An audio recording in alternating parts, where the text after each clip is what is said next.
बिस्मिल्लाहिर्रहमानिर्रहीम, अस्सलाम वालेकुम। असल खेल का तब पता लगता है जब दबाव बढ़ता है और कौन कितने पानी में है सब सामने आ जाता है। अब हुकूमत पर शदीद दबाव है कि उन्होंने 15 अक्टूबर से पहले, ख़ास तौर पर 25 अक्टूबर से पहले, क्योंकि 15 अक्टूबर के बाद तो वक्त ही ख़त्म हो जाएगा, तो लिहाजा 15 अक्टूबर से पहले पहले आईनी तरमीम पास करवानी है। अब जो जहाँ बैठा है, जो जो मोहरा है, उस पर दबाव इतना ज़्यादा है, अब वो चीख रहा है, अब वो बोल रहा है और उसको नज़र आ रहा है कि उसके लिए बड़ी मुश्किलात हैं। आप देखिए बिलावल भुट्टो जरदारी क्या कर रहे हैं, कभी आपने इतना एक्टिव नहीं देखा होगा। इतने तो एक्टिव इस वक्त शहबाज शरीफ नहीं हैं और नून लीग नहीं है, उनके लोग नहीं हैं जितने बिलावल भुट्टो एक्टिव हैं और भाग दौड़ कर रहे हैं, बुला रहे हैं जनाब सहाफ़ियों को, उनसे बात कर रहे हैं, वकला से जाके बात कर रहे हैं, वहाँ पर शर्मिंदा हो रहे हैं, खड़ी खड़ी उनको सुननी पड़ रही हैं, लेकिन उसके बावजूद वो ज़ाहिर है जा रहे हैं और हर तरह से कोशिश करें आईनी तरमीम हो जाए। लेकिन इस दबाव में उन्होंने सारे राज फाश कर दिए हैं। बंद कमरों की बातें, जो साजिश रचाई गई इस मुल्क के ख़िलाफ़, आइन के ख़िलाफ़, अदलिया के ख़िलाफ़, जजों के ख़िलाफ़, आज़ाद अदलिया के ख़िलाफ़, सुप्रीम कोर्ट के ख़िलाफ़, वो सारी साजिश वो खुद अपने मुंह से बता रहे हैं। उन्होंने ये कहा है बिलावल भुट्टो जरदारी साहब ने कि जी 25 अक्टूबर के बाद, गौर कीजिएगा, बिलावल भुट्टो कह रहे हैं 25 अक्टूबर के बाद आइनी तरामीम बड़ी मुश्किल हो जाएंगी। मतलब इसका यह है कि काजी साहब के होते हुए जो वारदात डलनी है डल सकती है, उसके बाद नहीं।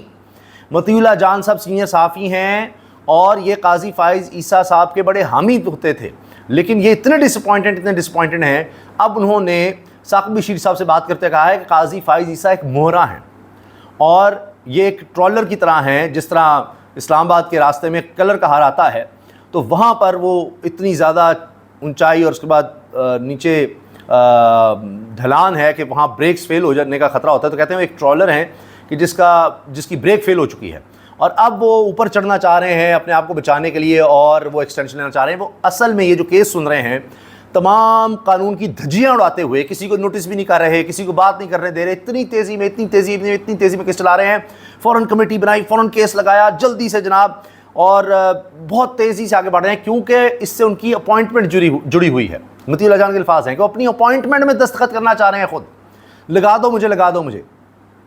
और उधर बिलावल भी आप देखिए इस चीज़ का वाज़े इजहार कर रहे हैं कि 25 के बाद मसला है, 25 से पहले जो करना है, वारदात डालनी है डाल दें, आइन के ख़िलाफ़, इंसानी हुकूक के ख़िलाफ़। लेकिन इसमें बहुत बड़ी रुकावट आई हुई है, वो भी हम डिस्कस करते हैं। लेकिन अभी आप देखिए कि बिलावल साहब सिर्फ ये नहीं कह रहे बल्कि ये डरा रहे हैं कि देखिए अगर आइनी तरामीम ने कर सकी तो फिर तो शायद किसी के भी हालात कंट्रोल में नहीं रहेंगे। फिर वो कह रहे हैं सारा कसूर ही नून लीग का है और आज़म नज़ीर तारड़ का है। उन्होंने जाके जजेस से डिस्कस कर दिया कि बता दिया, आइनी तरमीम के हवाले से उन्होंने कुछ उनको डिस्कशन में ले आए। यानी उनका कहना यह है कि जजेस को बता दिया कि जी हम सुप्रीम कोर्ट को तो ख़त्म कर रहे हैं, फ़ारिग कर रहे हैं। तो फिर वो जजेस जो हैं वो आ गए, उन्होंने 8 जजेस ने यानी अदालत के साथ खड़े हो गए कि ये क्या कर रहे हैं, और उन्होंने फिर मखसूस नशिस्तों का फ़ैसला दे दिया और ये सब कुछ कर दिया। तो अब वो इस पर डाल रहे हैं, हालांकि बिल्कुल ये बात ऐसी ही है। इनके पास नंबर गेम जो है वो पहले भी पूरी नहीं थी, फिर जिस तरह से सारा कुछ हुआ तो ये तो अचानक ये इनको ज़रूरत पड़ गई। यानी को 4 महीने बाद इनको याद आ रहा है अब आकर कि हो हमें तो 2 तारीख सरे चाहिए, हमें तो आइनी तरामीम करनी है। अब भाग दौड़ किस लिए है? क्योंकि ये निज़ाम कोलैप्स कर रहा है, ये निज़ाम खड़ा है मोहरों पर, और वो मोहरे जो हैं वो अगर इधर से उधर हिले तो सारा निज़ाम ही गिर जाएगा। तो अब मोहरे जो हैं वो एक्टिव हो चुके हैं, लेकिन रुकावटें नज़र आ रही हैं। मिसाल के तौर पर फजलुर रहमान साहब, ताज़ा खबर यह है कि उनके पास भेजा गया, मोहसिन नकवी साहब भी गए और उसके बाद सेनेटर इरफान सिद्दीकी साहब गए नून लीग की तरफ से नवाज शरीफ का पैगाम लेकर काजी साहब के हवाले से कि ज़ाहिर है कि ये भी हमें चाहिए, हमें आगे और बड़ा कुछ चाहिए। लेकिन फजलुर रहमान साहब जहाँ खड़े थे वहीं खड़े हैं। मोहम्मद अली दुरानी सीनियर सियासतदान हैं और एक दौर में ये भी एक इस्टेब्लिशमेंट हुआ करती थी, उसके पास रहे। तो अब ये भी सोचने की बात है कि वो किसके कहने पर एक्टिव हैं। खैर जो भी है, मोहम्मद अली दुरानी साहब ने मौलाना फजलुर रहमान से मुलाकात की है, इनकी रिहाइशगाह पहुँचे और उसके बाद उन्होंने कहा जी मौलाना साहब जहाँ खड़े थे वहीं खड़े हैं। हमारे ज़रा ये बताते हैं जो पक्की खबर है कि अब तक चाहे बिलावल हैं जो भी हैं, इनकी मुलाकातें बेसूद हैं। मौलाना साहब ने इनको ट्रक की बत्ती के पीछे लगाया हुआ है। मौलाना साहब भी अपना सर्वाइवल चाह रहे हैं सियासी तौर पर, और उनको बड़ा कुछ बताया जा रहा है कि जी आगे भी यही चलेगा। लेकिन पाकिस्तान की हिस्ट्री ये है कि आमरीत 10 साल से ज़्यादा कभी नहीं चली, लेकिन अब जो दौर है वो 10 साल, 5 साल भी मुश्किल लगते हैं, 2.5 साल तो इनको हो चुके हैं। तो ऐसा दौर नहीं चल सकता, और असल क़ुव्वत वही होती है जो अवाम के बलबूते पर खड़ी हो, असल पॉलिटिकल पावर वही होती है। वरना यहाँ पर कई आए कई गए। मुशर्रफ ने भी अपनी पार्टी बनाई थी, ज़ियाउल हक़ ने भी अपनी पार्टी, वो उनके बेटे ने बनाई थी, जाजुल हक़ ने, क्या ज़िया, मुस्लिम लीग ज़िया, कहाँ है वो आज तक। अयूब खान ने भी बड़ा दौर गुजारा, क्या बना उसके बाद। तो लिहाजा कोई भी पार्टी जब तक अवाम में नहीं होगी वो बात नहीं बनती। तो ये मोहरे मोहरे ही रहेंगे।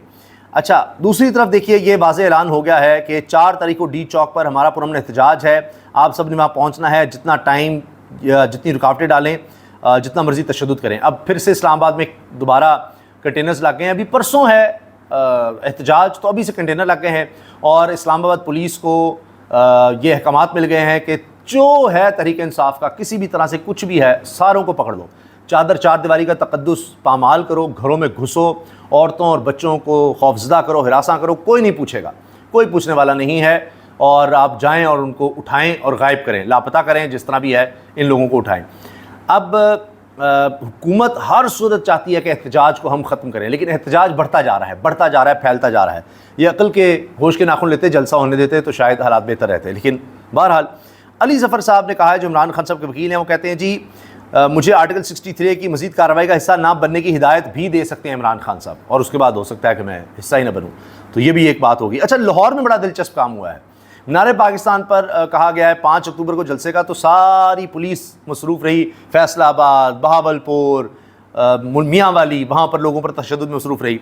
तो यहाँ पाकिस्तान तहरीक इंसाफ के आज़ादी रज़ाकार अचानक मीनार पाकिस्तान पहुँच गए और वहाँ पर उन्होंने पूरा एक मंजर बना दिया। पीछे मीनार पाकिस्तान नज़र आ रहा है, नौजवान खड़े हैं, तहरीक इंसाफ का बहुत बड़ा झंडा इन्होंने उठाया हुआ है। वहाँ इन्होंने तस्वीर उठाई। इससे पहले कि पुलिस आती, ये जनाब वहाँ से गायब हो गए। और फिर इसके बाद भारी नफरी ग्राउंड के अंदर और बाहर तैनात कर दी गई है पुलिस की दौड़ें लगी हुई हैं। और उसके बाद सर्जनिश हो रही है कि लोग आ कैसे गए। ये तो इस वक्त नो गो एरिया है, पूरा पाकिस्तान, तमाम शहर इस वक्त आवाम के लिए नो गो एरिया हैं, कोई लोग इकट्ठे ना हो, कोई एहतजाज ना हो। तो फिर ये लोग किस तरह इकट्ठे हो गए, तो इस पर ये सब परेशान है। सुप्रीम कोर्ट के अक्सरियती जजेस अलग अदालत लगाकर काजी फाइज ईसा पर अदम इत्मीनाद कर सकते हैं और इन्हें हटा सकते हैं। माजी में मलिक असद केस में ऐसा हुआ था कि जजेस ने अलग से अदालत लगाकर चीफ जस्टिस पर अदम इत्मीनाद करके हटा दिया था। बैरिस्टर अली ज़फ़र ये कह रहे हैं, तो ये बहुत बड़ी बात है। तो हालात इस तरफ जा भी सकते हैं। अब आप सुनिए, मतीउल्लाह जान साहब ने जो बात की है वो मैं आपको सुना भी देता हूँ। काजी रिटायरमेंट की खाई में तेज़ी से जा रहे हैं, इसकी ब्रेकें फ़ेल हैं, इसलिए जल्दबाजी में ऑर्डिनेंस मंगवाया, जल्दबाजी में कमेटी बनाई, बेंच बनाया और अब केस सुन रहा है। ये सियासी जमातों का केस है, लेकिन केस सियासी जमात को और फ़रीक़ैन को नोटिस भी नहीं किए गए कि पार्लियामेंट के है कि उनकी हॉर्स राइडिंग होनी है, उनके लोग तोड़े जाने हैं। उनसे पूछ तो ले कि आपको इस पर कोई इतराज़ है, तहफ़्फ़ुज़ात हैं। उनको नोटिस तक नहीं कर रहे क्योंकि बहुत जल्दी में है और कानून की खिलाफ वर्जी कर रहे हैं। काजी की जुर्रत नहीं है कि वो तहरीक इंसाफ को फरीक बनाए और इनके दलाइल सुनने की हिम्मत कर सके। काजी की मिसाल एक ट्रॉलर जैसी है जो कलर कहार मोटरवे पर, और इसकी ब्रेकें फेल हो गई हैं और वो हंगामी चढ़ाई पर चढ़कर एक्सटेंशन लेकर 3 साल की नौकरी करना चाहता है। इस वक्त 63A का फैसला काजी की अपनी नई जॉब का अपॉइंटमेंट लेटर है जो वो खुद को देना चाहता है। ये बात देखिए मतीउल्लाह जान साहब ने की है, क्योंकि वो एक स्लोप में थे और बड़ी तेजी में नीचे की तरफ जा रहे हैं। जो मोहरा उन्होंने कहा है वो भी सुनिएगा। तो ये काजी फाइसा क्या कर रहे हैं, ये भी अपना अदालती फैसला नहीं दे रहे प्रेस डे में, ये अपना अपॉइंटमेंट लेटर लिख रहे हैं। बेसिकली अगर देखा जाए तो ये जितनी भी खेल बसात जो बिछी हुई है, इसमें अल्टीमेटली तो इस मोहरे ने मुखालफिन के आखिरी सफर तक जाना है, और वो जितनी चालें चली जा रही हैं ये मुखालफिन के आखिरी सब तक जाने के लिए एक चाल है। और दूसरी बात, इस मोहरे ने आखिर तक जाना है, उनका साथ देना। 3 साल ये होंगे तो ये हुकूमत 3 साल पूरे करेगी, वरना नहीं कर सकती, क्योंकि सिर्फ जालसाजी के ज़रिए, धोखे, फ्रॉड और जो पाकिस्तान की तारीख के सबसे ज़्यादा धांधली ज़्यादा एक्शन है उनके ज़रिए ही आई है। तो ये सूरत हाल है जनाब। लेकिन अवामी एहतजाज जिस तरह का है, हुकूमत इस वक्त बुखलाई हुई है, परेशान है कि अवाम उसके साथ है नहीं। अल्लाह हाफ़िज़।